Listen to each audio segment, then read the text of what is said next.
ಹಗರಣ ಪ್ರಕರಣ. ಮಂಡ್ಯದಲ್ಲಿ ಬಿಜೆಪಿ ಮುಖಂಡರ ಸುದ್ದಿಗೋಷ್ಠಿ. ಸಿಎಂ ಸಿದ್ದರಾಮಯ್ಯನವರ ರಾಜೀನಾಮೆಗೆ ಬಿಜೆಪಿ ಆಗ್ರಹ. ನಾಳೆ ಮಂಡ್ಯದಲ್ಲೂ ಬಿಜೆಪಿ ಬೃಹತ್ ಪ್ರತಿಭಟನೆಗೆ ಕರೆ. ನಾಳೆ ಮಂಡ್ಯದ ಸಂಜಯ್ ವೃತ್ತದಲ್ಲಿ ನಡೆಯಲಿರುವ ಪ್ರತಿಭಟನೆ. ಮೈಸೂರಿನಲ್ಲಿ ಹೋರಾಟಕ್ಕೆ ಬೆಂಗಳೂರಿನಿಂದ ಮೈಸೂರಿಗೆ ತೆರಳುತ್ತಿರುವ ಬಿವೈ ವಿಜಯೇಂದ್ರ ಹಿನ್ನೆಲೆ ಮಂಡ್ಯದಲ್ಲಿ ಬಿಜೆಪಿ ರಾಜ್ಯಾಧ್ಯಕ್ಷ ವಿಜಯೇಂದ್ರರನ್ನು ಸ್ವಾಗತಿಸಿ ಜೊತೆಗೆ ಪ್ರತಿಭಟನೆ. ಬಳಿಕ ಮಂಡ್ಯದಿಂದ ಬಿಜೆಪಿ ರಾಜ್ಯಾಧ್ಯಕ್ಷರ ಜೊತೆ ಮೈಸೂರಿಗೆ ತೆರಳಲಿರುವ ಬಿಜೆಪಿಗರು ಸುಮಾರು 700 ಕಾರುಗಳಲ್ಲಿ ಮೈಸೂರಿಗೆ ತೆರಳಲು ಸಿದ್ಧತೆ. ಇದೆ ಚರ್ಚೆಗಳು.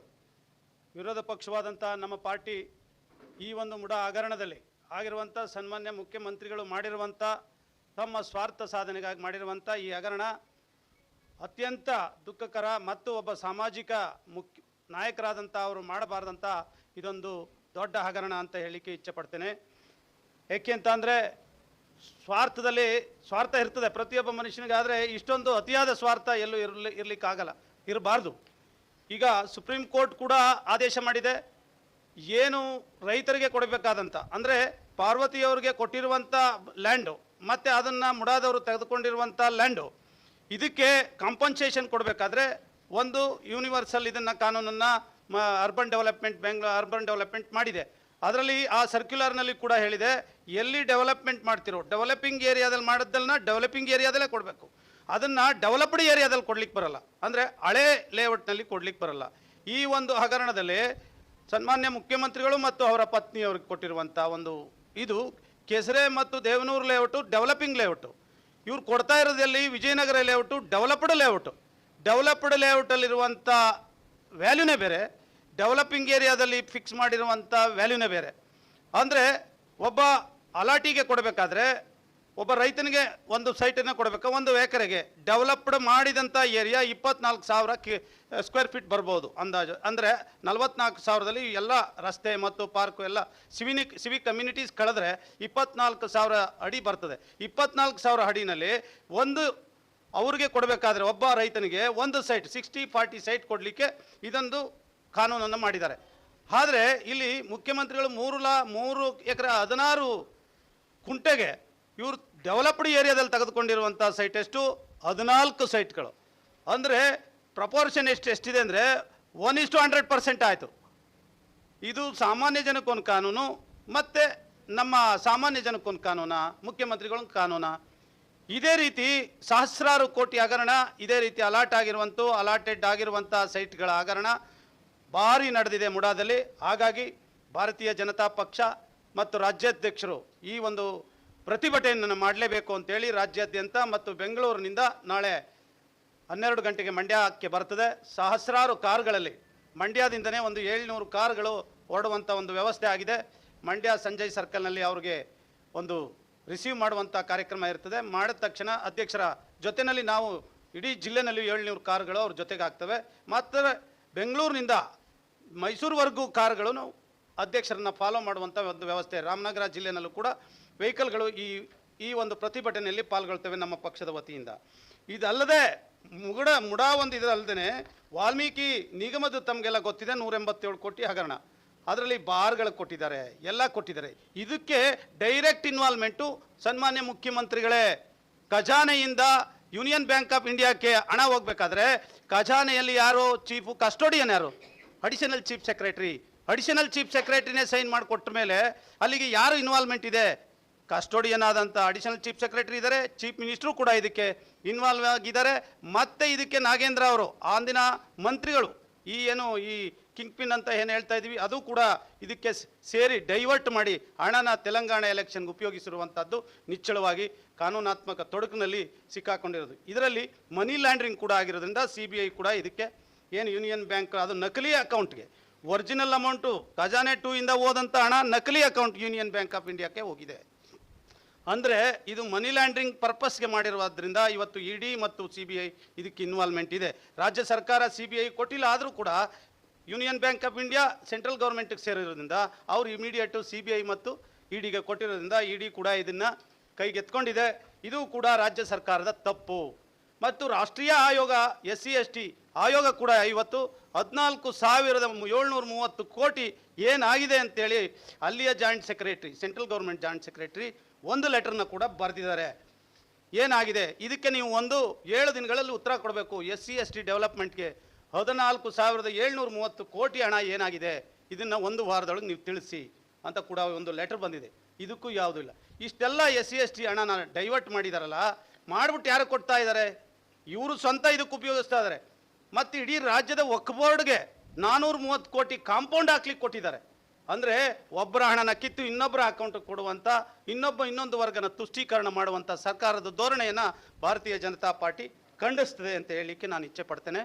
ಮತ್ತು ನಾಳೆ ನಡೆಯುವಂಥ ಒಂದು ಬೃಹತ್ ಕಾರ್ಯಕ್ರಮದಲ್ಲಿ ನಾವುಗಳು ಎಲ್ಲ ಭಾಗವಹಿಸ್ತಾ ಇರೋದ್ರಿಂದ ತಾವುಗಳು ಇದಕ್ಕೆ ಸಹಕಾರ ಕೊಡಿ ಅಂತ ನಾನು ತಮ್ಮಲ್ಲಿ ವಿನಂತಿಸ್ತಾ, ಈ ಒಂದು ಬೃಹತ್ ಕಾರ್ಯಕ್ರಮದಲ್ಲಿ ಮತ್ತೆ ಮುಖ್ಯಮಂತ್ರಿಗಳಾದಂಥ ಸಿದ್ದರಾಮಯ್ಯನವರು ರಿಸೈನ್ ಮಾಡಬೇಕು ಅನ್ನುವ ಹಕ್ಕು ಒತ್ತಾಯವನ್ನು ನಾವು ಇವತ್ತು ಭಾರತೀಯ ಜನತಾ ಪಕ್ಷ ಮಂಡ್ಯ ಜಿಲ್ಲಾ ಘಟಕ ಒತ್ತಾಯಿಸ್ತಾ ಇದೆ ಅಂತ ಹೇಳಲಿಕ್ಕೆ ನಾನು ಇಚ್ಛೆ ಪಡ್ತೇನೆ. ಇಡಿ ಪ್ರವೇಶ ಮಾಡಲಿಕ್ಕೆ ಒಂದು ಕಾರಣ ಇದೆ. ಏನು ರಾಜ್ಯ ಸರ್ಕಾರದ ಇನ್ವಾಲ್ವ್ಮೆಂಟ್ ಇದ್ದದ್ದಕ್ಕೆ SIT ನೇಮಕ ಮಾಡಿದೆ. ಯೂನಿಯನ್ ಬ್ಯಾಂಕ್ಗೆ ಹಣ ಹೋಗಿದೆ. ಯೂನಿಯನ್ ಬ್ಯಾಂಕ್ಗಳು ರಿಸರ್ವ್ ಬ್ಯಾಂಕ್ ಆಫ್ ಇಂಡಿಯಾಕ್ಕೆ ಕಂಟ್ರೋಲ್ ಇರೋದ್ರಿಂದ ಸೆಂಟ್ರಲ್ ಗೌರ್ಮೆಂಟ್ಗೆ ಇಮಿಡಿಯೇಟ್ ಯೂನಿಯನ್ ಬ್ಯಾಂಕ್ ಅಧಿಕಾರಿಗಳು ಏನು ಮಾಡಿದ್ರು, ಇಲ್ಲಿ ಮಿಸ್ಅಪ್ರೋಪ್ರಿಯೇಷನ್ ಆಗಿದೆ, ಅವರು ಇಮಿಡಿಯೇಟ್ ಯಾರು ಬರೀಬೇಕು? ಸೆಂಟ್ರಲ್ ಗೌರ್ಮೆಂಟ್ ಅಥಾರಿಟಿ ಬರೀಬೇಕು. ಹಾಗಾಗಿ ಅವ್ರು ಏನು ಮಾಡಿದ್ರು, CBIಗೆ ಹ್ಯಾಂಡ್ ಓವರ್ ಮಾಡಿದ್ರು. ನಮ್ಮ ಬ್ಯಾಂಕ್ನಲ್ಲಿ ಈ ರೀತಿ ಮಿಸ್ಅಪ್ರೋಪ್ರಿಯೇಷನ್ ಆಗಿದೆ. CBIಗೆ ಯಾವಾಗ ರೆಫರ್ ಮಾಡಿದ್ರು, ED ಅವರು ಮನಿ ಲಾಂಡ್ರಿಂಗ್ ಆಗಿದೆ ಇದು ಅಂತೇಳಿ ಅವರು ಅದಕ್ಕೆ ಒಂದಕ್ಕೊಂದು ಅದು ರಿಲೇಷನ್ಶಿಪ್. ಮನಿ ಲಾಂಡ್ರಿಂಗ್ ಆಗಿಲ್ಲ ಅಂದರೆ ED ಬರಲ್ಲ, CBIನವರೇ ಮಾಡ್ತಿರ್ತಾರೆ. ಇದೇನಾಗಿದೆ, ಮನಿ ಲಾಂಡ್ರಿಂಗ್ ಆಗಿದೆ, ಮಿಸ್ಯೂಸ್ ಆಗಿರೋದ್ರಿಂದ ED ಎಂಟ್ರಿ ಆಗಿದೆ. ED ಎಂಟ್ರಿ ಆಗ್ಲಿಕ್ಕೆ ಕಾರಣ ಏನು? ಅನ್ಆಥರೈಸ್ಡ್ ಫೆಲೋಸ್ಗೆ ದುಡ್ಡು ಕೊಟ್ಟಿದ್ದಾರೆ. ತೆಲಂಗಾಣದಲ್ಲೋ ಅಥವಾ ಕರ್ನಾಟಕದಲ್ಲೋ ಎಲ್ಲೆಲ್ಲಿ ಬಾರ್ ರೆಸ್ಟೋರೆಂಟ್ ಓನರ್ಸ್ಗೋ ಯಾರ್ಯಾರಿಗೋ ಕೊಟ್ಟಿದ್ದಾರೆ. ಆ ಹಣ ಯಾರ್ದು? ಖಜಾನೆಯಲ್ಲಿ ಬಂದಿದ್ದಂಥ ಹಣ, ಸರ್ಕಾರದ ನೇರ ಹೊಣೆ. ಅದಕ್ಕೆ ಸನ್ಮಾನ್ಯ ಮುಖ್ಯಮಂತ್ರಿಗಳು ರಾಜೀನಾಮೆ ಕೊಡಬೇಕು.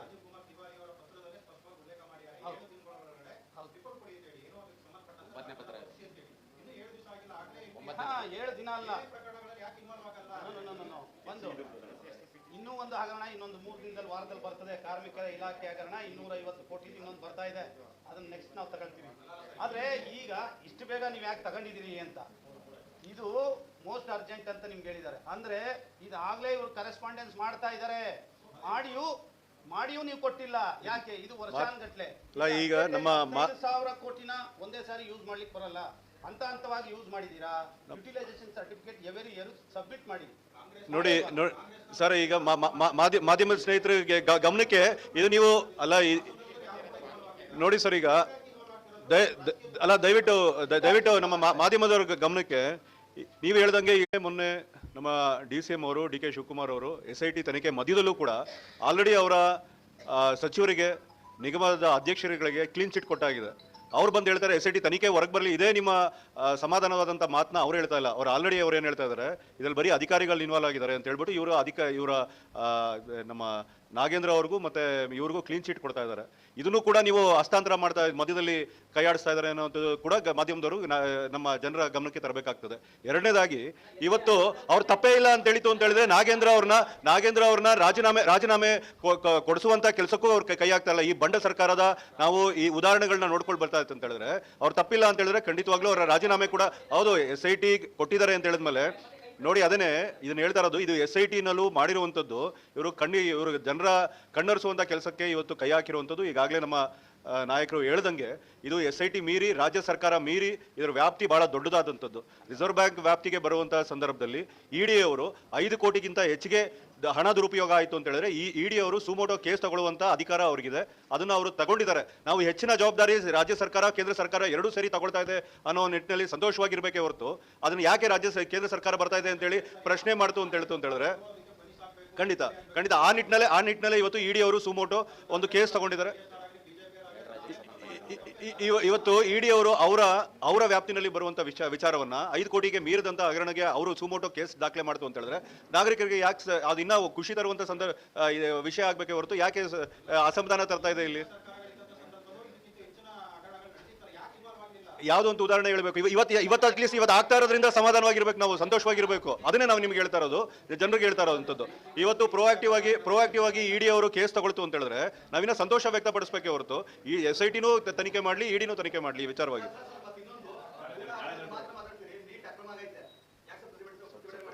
ಖಂಡಿತವಾಗ್ಲೂ ನೀಟ್ ಹಗರಣದಲ್ಲಿ ಯಾವುದೇ ಹಗರಣಕ್ಕೆ ಕಾರಣರಾದಂಥ ಮೇಲ್ಮಟ್ಟದ ಅಧಿಕಾರಿ ಆಗಲಿ ಮಧ್ಯವರ್ತಿಗಳಾಗಲಿ ಎಲ್ಲರೂ ಇವತ್ತು ತನಿಖೆ ಮುಖಾಂತರ ಹೊರಗಡೆ ತರುವಂಥ ಬೆಳಕಿಗೆ ತರುವಂಥ ಕೆಲಸ ಆಗ್ತಾ ಇದೆ. ಇವತ್ತು ರೀಟೆಸ್ಟ್ ಕೂಡ ಸುಪ್ರೀಂ ಕೋರ್ಟು ಆರ್ಡರ್ ಮಾಡಿ ರೀಟೆಸ್ಟ್ ಕೂಡ ಆಗಿದೆ ಈ ವಿಚಾರವಾಗಿ.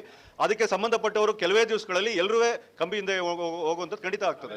ಸಬ್ಸ್ಕ್ರೈಬ್ ಬಟನ್ ಮೇಲೆ ಕ್ಲಿಕ್ ಮಾಡಿ ಹಾಗೂ ನಮ್ಮ ಹೊಸ ವಿಡಿಯೋ ನೋಟಿಫಿಕೇಶನ್ಗೋಸ್ಕರ ಪಕ್ಕದಲ್ಲಿ ಕಾಣುವ ಬೆಲ್ ಬಟನ್ ಮೇಲೆ ಕ್ಲಿಕ್ ಮಾಡಿ ಹಾಗೂ ಲೈಕ್ ಮಾಡಿ, ಶೇರ್ ಮಾಡಿ, ಕಮೆಂಟ್ ಮಾಡಿ.